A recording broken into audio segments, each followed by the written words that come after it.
黃慧君 Bertha Wong 畫壇魔法師，擁有近20年藝術教學經驗，專注於中國書畫教學。佢嘅課程涵蓋花鳥、人物、山水、動物同書法等多種題材。Bertha 不僅教授技術，仲將中國文化、傳統歷史同古人故事融入課堂，令到學生們聽得津津有味、深感興趣。佢嘅課堂氣氛輕鬆愉快，學生們都喜愛喺佢身邊觀摩創作，體驗療癒嘅學習過程，令到每一日嘅上堂時光都充滿樂趣同啟發。Art Valley， 歡迎收睇我哋今日嘅專訪。我哋今日好榮幸邀請到香港本地女性藝術家 Bertha Wong， 亦都被稱為 SMR Bertha， 外號畫壇女魔術師。佢無論係書畫以及嘅藝術創作方面都有豐富嘅經驗。最近亦都推出咗以佢重彩水母畫創作嘅獨家產品牛仔褲啊！我哋今日嘅專訪就係由藝谷 Art Valley 藝術真人品呈現啊！咁而且我哋都希望可以了解下 Bertha 嘅創作靈感、教學經驗以及係佢未來嘅計劃。Art Valley，Hello Bertha， 你好啊，係啊，你好啊 Joey。首先想問下你咧，日常生活咧，其實你平時係會做啲乜嘢嘅咧？喺咁繁忙嘅時候，你又點取得平衡咧？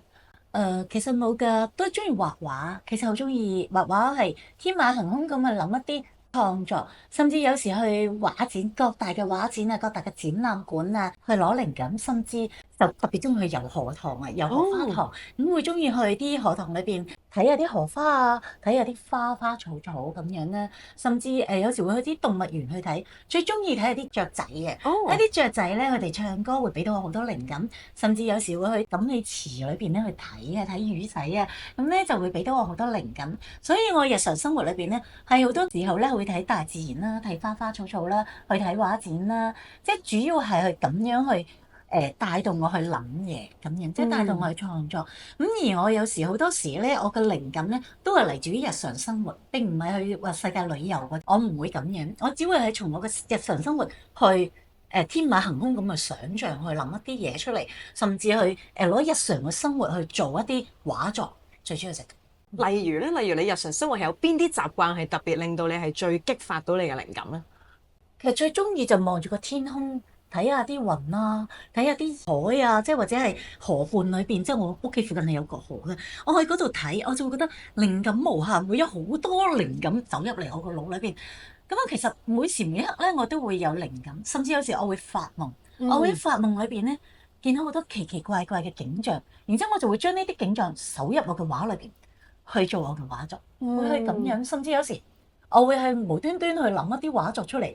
例如好似我呢兩隻水母咁啦，咁我只係隨便咁樣去畫完出嚟之後咧，我係不斷去畫，不斷畫完之後，跟住畫我就會覺得我應該係咁樣去講個故事出嚟。其實我唔係有晒個故事去畫嘅，而係有時係我係畫一路畫完之後，咦個古仔原來係咁叮一聲出嚟，就係咁樣。即係有時其實係咁樣，甚至有時可能個老虎，我只不過係真係畫老虎嘅啫。畫下咧，我就會覺得不如我揀佢回頭嗰下，畫佢有氣場嘅戲啦，即係我會俾一啲生命力佢嘅，畫到啲畫會有生命力。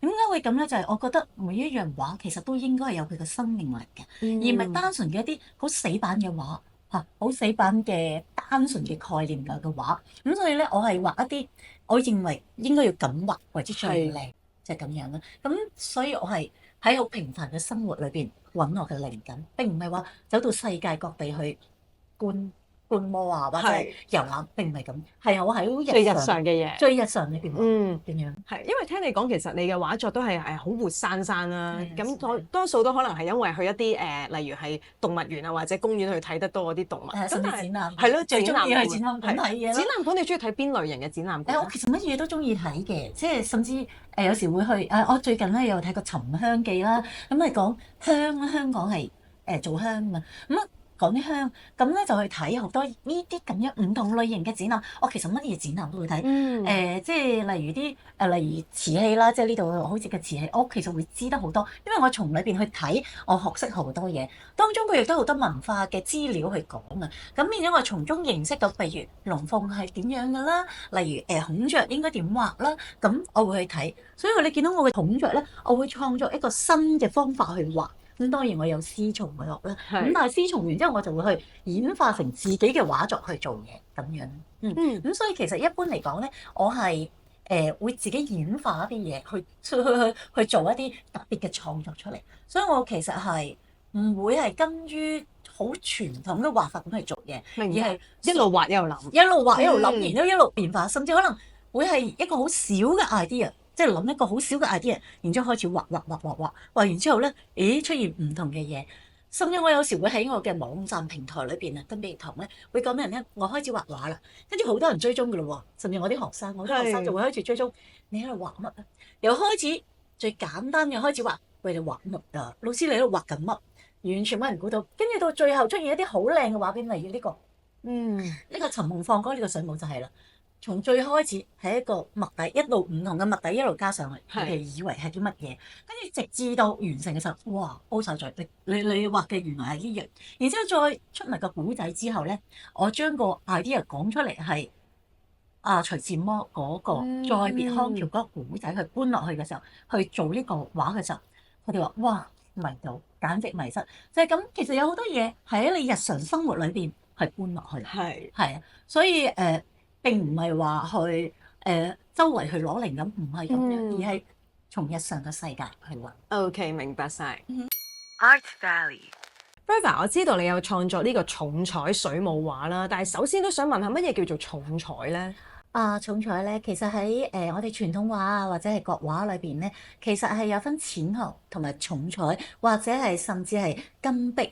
喺古代嘅時候咧，你見到啲皇宮啊、帝王別院裏邊咧，皇家係用嘅係好靚嘅顏色去做嘢嘅，唔會話黑黑白白㗎，知唔知啊？因為佢哋會用好多金碧輝煌嘅嘢去做嘢，所以你講重彩咧，我哋係用好多顏色去做，但係當然咧會有墨喺裏邊咧，會有嘅。咁咧，我用好多顏色，用好多個物料，甚至一啲好礦物性嘅物料啦，譬如啲石頭啊、磨粉啦，用翡翠啊磨粉啦，磨成粉末啊，甚至用黃金去整喺啲畫裏邊，佢會用到好多好昂貴嘅物料去做落去啲畫裏邊，所以你見到宮廷嘅畫係好靚嘅，所以重彩畫其實可以講屬於係一啲好貴價式嘅畫，為皇宮貴族去用嘅畫嚟嘅，即係去做。咁所以咧，一般平民百姓咧就會畫一啲所謂文人畫，就會係水墨啊、純水墨啊嗰啲，因為顏料係好貴。講真，顏料好貴。你哋去外聽樂嘅嗰啲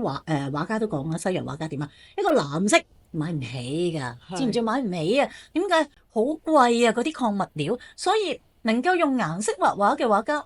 你知唔知即係基本上係用錢去畫落去嘅啲畫，知唔知道？所以咧，重彩咧係其實係一種係好專門嘅一種畫，係表現出一個點去輝煌啲咁去畫畫。你唔可以話重彩唔係一個傳統畫，因為你喺皇宮裏邊，你其實見到好多皇后貴族咧，都係用呢啲物料去畫畫嘅。所以我哋而家咧就會去畫一啲重彩畫。咁而講真咧 Bertha 其實都係一個擅長於各類畫嘅傳統畫、山水、人物、花鳥，你所有嘅水墨啊嗰啲，我全部都識嘅，我全部都識。畫壇女魔術師啦，多謝多謝。不過咧，我點解會專係畫重彩畫咧？就係我一路咧都係好多人欣賞畫我嘅重彩畫，甚至我嘅學生咧好多走嚟咧都會係專程學我嘅重彩畫。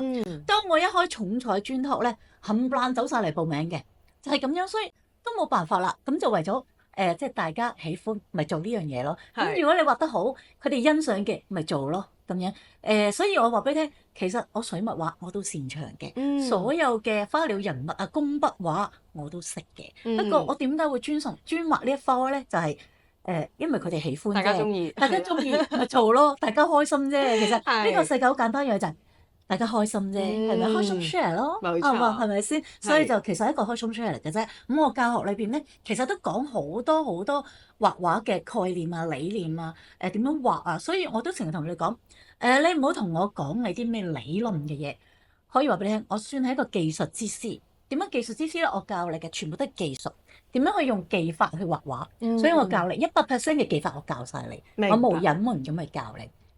就係咁。咁啱啱有提到呢個重彩水母畫啦，其實都想知道嗰個靈感係嚟自邊度，同埋背後有啲咩特別嘅意義啊？嗱，其實咧重彩水母畫咧呢一個咧個畫題嘅名咧叫尋夢放歌。咁呢個畫咧係講咩咧？就其實係因為我好中意徐志摩嘅詩嘅，自細咁啊邊度咧細個你識咩啫？咁最多就講徐志摩啲嘢好浪漫好浪漫。嗯佢就講呢一個再別康橋裏邊講佢同林徽因嘅故事啊。咁啊，企喺嗰度發生嘅愛情故事，最後係冇結果，係咪？咁但係咧呢一個裏邊咧就講緊佢喺康橋裏邊，其實佢哋點啊？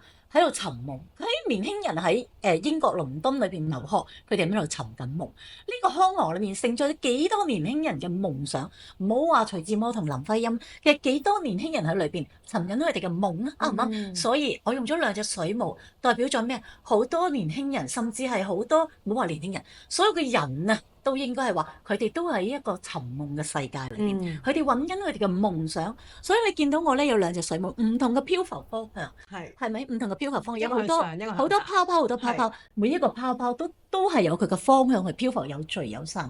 咁而當中你見到有個裂口，呢個裂口就話佢尋到啦，佢飄到出去，知唔知有一個飄到出去？明白。喺呢個香河裏面，佢揾到佢嘅夢想，佢飄到出去，揾到佢嗰個達成咗佢嘅夢想。所以我呢幅畫叫尋夢，而放歌就係、你知唔知道？佢哋嗰首詩裏邊講咩？撐一支長撐一支長篙，向青草更青處。佢喺度唱歌，嗰班年輕人撐住嗰支長篙喺嗰度，喺個康河裏邊一路行船一路唱歌，星空夜浪漫裏邊，佢哋喺嗰個雪河裏邊喺度開心咁唱歌，喺度尋夢，即係話俾你聽，佢哋喺嗰度好快樂。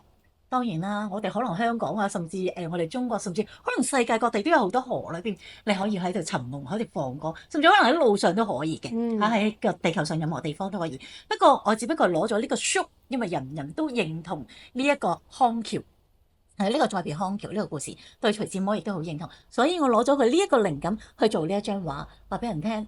其實每一個人你都可以尋到你嘅夢，你不斷向前行，一定揾得到。明白。就係咁，呢個係輸入一個正能量話俾大家聽，尋夢放歌，你去揾你嘅夢，你去高聲放歌，向前行就會可以達到啦，就可以去到你嗰個夢想嘅地方。咁樣去講嘅啫，係就係咁啦。咁喺你創作嘅過程中，有冇遇過有一啲困難或者挑戰嘅？當中你係點樣克服佢？有㗎，你估我冇失敗嘅？係咯，有冇試過啲腦閉塞啦？突然間冇靈感啦？唔會，腦閉塞唔會，我啲靈感係隨時有嘅，真係。即係唔係，又唔係隨時有，即係我有啲靈感咧係有時會生完喺我腦裏邊之後咧，我只要肯去畫咧，其實有嘅，我不斷有嘅。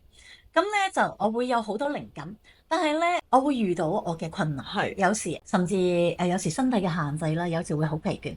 每一次做完啲畫咧，我有時我係會不眠不休咁去畫，甚至半夜三更，屋企個個瞓晒覺，我喺度畫畫，畫到半夜三更，烏天黑地咁畫，咁咧又唔食又唔飲，於是咧就會搞到自己咧病啦。於是咧就畫完咧就會好攰、好疲倦、冇晒電咁樣咯，即係會咁，甚至可能會畫失敗喎。你知唔知我試過真係喺度寫一幅字，我識寫書法，你知唔知我寫字嘅時候咧寫下寫失敗，寫完一篇又一篇都唔掂。只要寫到成地址都係寫唔完嗰篇嘢，我唔會唔失敗，我都係同大家一樣會失敗嘅，知唔知啊？咁我好似畫畫，我會有失敗嘅時候嘅。我失敗咁點咧？我有時會去掩飾啊，即係我會將幅畫重新還舊，去救畫。當救唔到嘅時候，係 OK，我撕爛佢，抌晒佢，就係咁。但係我每都同我啲學生講就係，你要記住，你唔好畫垃圾。我每一次教你嘅時候，我用我最好嘅技法教俾你，你每一次。你都唔好同我畫垃圾，你要認真對待你嘅畫，你唔好次次畫錯俾我，知唔知啊？所以你認真啲畫，你畫得唔好唔緊要，繼續努力。我將我所有技法教俾你，你好好地畫。所以咧，我經常同啲學生講，你唔好製造垃圾，你要努力去畫，畫錯唔緊要，不斷試，不斷去試，不斷去做。我都係㗎，甚至我啲學生好笑，我教佢畫牡丹，於是點咧？工筆牡丹，我有教佢點。佢哋咧就玩偷雞咯喎，於是點咧？哇！我畫快啲將啲稿印佢10零廿張，然之後我咪可以好發咯，喂一開連續咁畫10張8張 ，OK 啊！我呢次就唔發咁樣，佢哋咁諗啊。跟住點咧？唔掂，點解咧？一路重複畫嘅時候咧，你會有不斷嘅錯，因為你嘅靈感啊會喺個腦裏邊咧消失嘅，你嘅意志會被消磨。你重複去畫一樣嘢咧，其實會消磨咗你嘅意志，於是佢會失敗。佢翻嚟同我講：老師，點解我咁樣去做嘅時候會失敗咧？你有冇咁做？我話，所以我咪話俾你聽，唔可以咁做。每一張畫你就一張咁去做，你唔好一次過攤開10幾廿張，然之後同一張稿去畫。點解啊？你嘅意志會消磨，你所有嘅能量都會消磨，然之後你畫唔到個，會搞唔掂。咁老師你有冇試過？我梗係有啦。你啲咁嘅奸計，你估我唔想冇得出賣啊？我都比你更奸啦！我唔會偷雞，我都試過，因為我唔得先話俾你聽，唔好咁做啊！你一定要一次一次一張張畫。因為你一真係專注嘅時候，你嗰張畫先有神氣，先畫得佢靚，知唔知啊？如果你將你嘅神氣分開10次8次咁，點啊？點畫得佢掂啊？啱唔啱？係畫唔掂嘅，所以話俾你聽，我咪成日同你講，你一張一張咁畫，你唔好分開，即係咩一個稿，然之後畫10張8張咁，然之後話呢邊填嗰邊填，填下，咦？點解唔得嘅？點解唔得喎？因為你分開神啊嘛，畫唔掂咯，係咪先？個人攰，幅畫都攰啊，睇出嚟。係會攰嘅，真係嘅。所以就其實有嗰即係點講，即係話你嘅能量啊，你嗰個能力同埋能量落唔到去，咁你張畫咪唔靚咯，係咪啊？咁你會發覺點解越畫越醜樣嘅？咪就係咁解咯。所以就話我成日同佢講，你必須要記住，你唔好製造垃圾啊！你啊一定要畫得好，所以你要專注去畫，將你嘅技術發揮喺你張畫上面。係，真係咁多。Art Valley。咁喺藝術風格方面，其實你點樣定義自己咧？又或者有冇曾經諗過會改變自己嘅風格？我其實不斷去畫唔同嘅嘢，我一諗到我就會去畫，一諗到我就會去做。咁所以我就話：你話我改變風格咩？我其實時時都改變，時時都變，時時都畫唔同嘅嘢。我每一次嘅畫咧都唔同嘅，所以好多人咧會嚟睇展覽就會好期待睇我嘅畫。每一次都會期待你今次出乜嘢畫，甚至佢喺網上睇完我嘅畫咧，都會好想嚟見到張真跡。佢每次話俾我聽：喂，君君老師，我喺網上睇完你畫咧，我會認為唔係咁樣。咦，現場睇，喂，好震撼，好唔同樣，好唔識講啊！甚至我有啲學生嚟到跟我學完畫之後咧，佢哋其實係一啲中學嘅藝術老師，佢哋會同我講：老師，你知唔知我嚟拜會你嘅之前啊，我對你嘅畫已經迷失，感覺好迷失，因為我睇完你嘅畫，我就已經覺得好迷失。點解啊？因為我話俾你聽，我啲畫裏邊你可以話有魔法都得嘅，因為其實我會將一啲技術性嘅嘢畫喺啲畫裏邊，甚至將啲氣場性嘅嘢、特別嘅嘢去畫喺裏邊，令到佢有啲密碼喺裏邊，令到你覺得睇咗，哇！點解咧？點解我覺得覺得好咧？甚至有啲人會覺得我好迷失。我睇完之後，我會覺得好沉迷，好似覺得感覺有魔法。有啲人會話俾我聽：你啲畫會喐，唔係話真係會喐咩？唔係啩？咁所以咧，佢哋會話我啲畫會喐嘅。我呢個唔知，我睇唔到啊，我冇咁嘅感覺。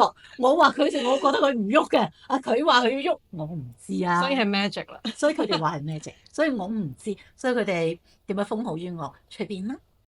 Art Valley。Art Valley。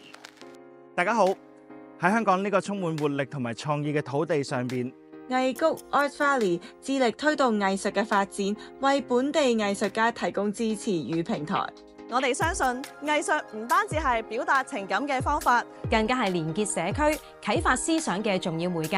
每逢星期五、每週五、每逢星期5晚香港時間8點鐘，我哋 YouTube 頻道藝術真人品將會為大家帶嚟最新嘅藝術家專訪，深入咁去探討唔同藝術家嘅創作旅程，讓我哋一齊走入藝術家嘅世界，了解佢哋喺生活入邊點樣獲取靈感，從而喺作品入邊展現獨特嘅視覺。希望透過呢啲對話，能夠激發更多人對藝術嘅熱愛同埋思考。Art Valley。